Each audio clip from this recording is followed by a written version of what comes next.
The important habit is reproducibility. A reader should be able to identify the data source, repeat each transformation, estimate the same model, and understand why a variable was included. Our first formal requirement is linearity in the parameters.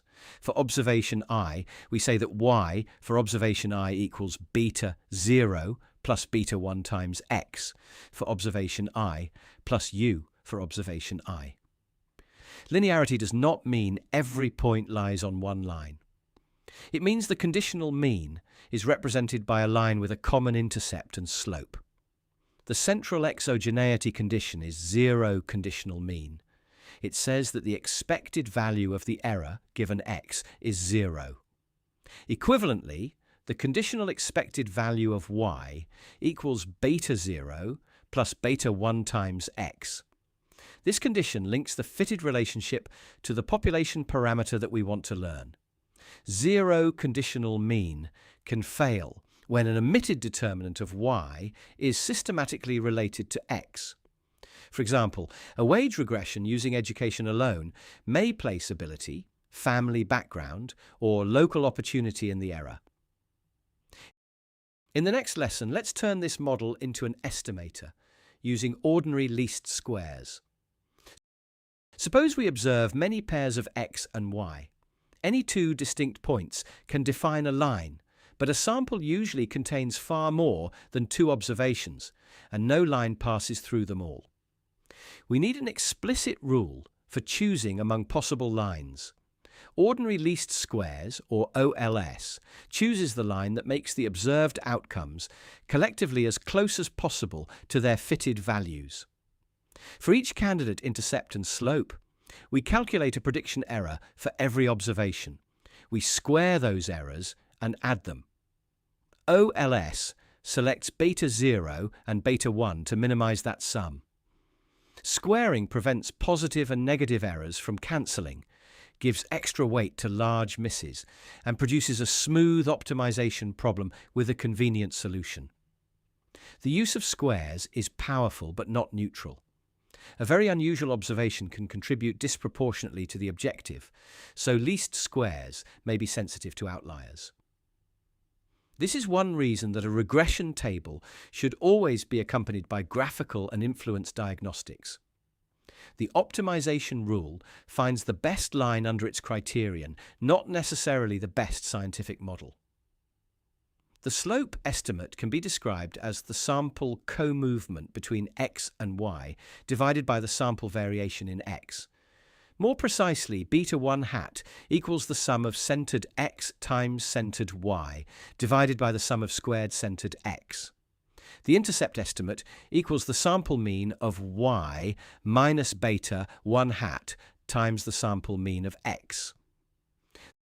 This formula explains two essential facts. First, we cannot estimate a slope if x has no sample variation. Second, the sign of the slope follows the sign of the sample co-movement between x and y. The fitted line can be written as the mean of y plus beta 1 hat times x minus the mean of x, so it passes through the sample mean point. For observation I, the fitted value is beta 0 hat plus beta 1 hat times x for observation I. The residual is observed y minus that fitted value. Residuals are therefore observable after estimation. They provide a sample-based picture of what the fitted conditional mean leaves unexplained. With an intercept in the model, OLS residuals sum to 0. They are also orthogonal to x, meaning that the sum of x times the residual is 0.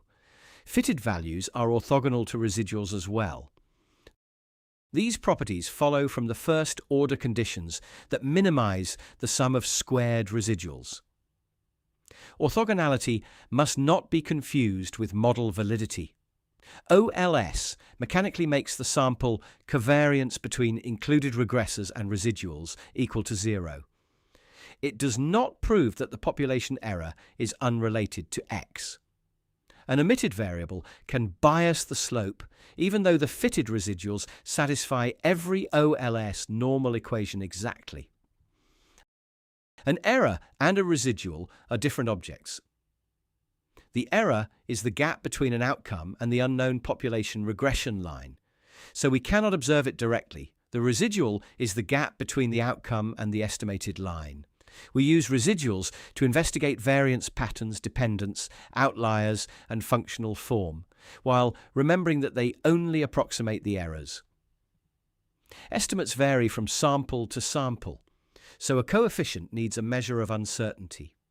To test whether a population coefficient equals a proposed value, we take the estimate minus that value and divide by its estimated standard error. The result is the t-statistic. For the common null hypothesis of 0, the numerator is simply the estimated coefficient. Under the classical assumptions with normal errors, the simple regression t-statistic follows a t-distribution with the sample size minus 2 degrees of freedom.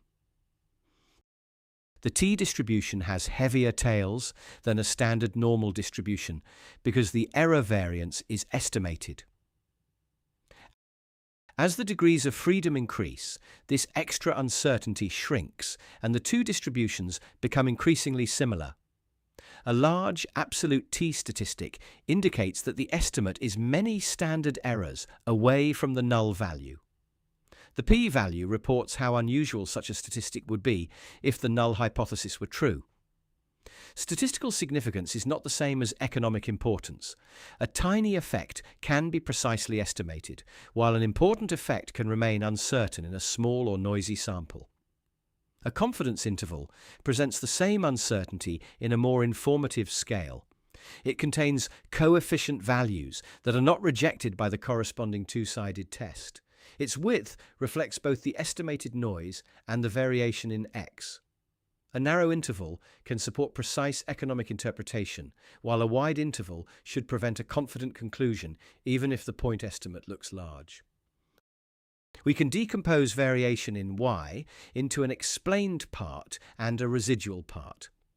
The total sum of squares adds the squared distances from observed y to its sample mean.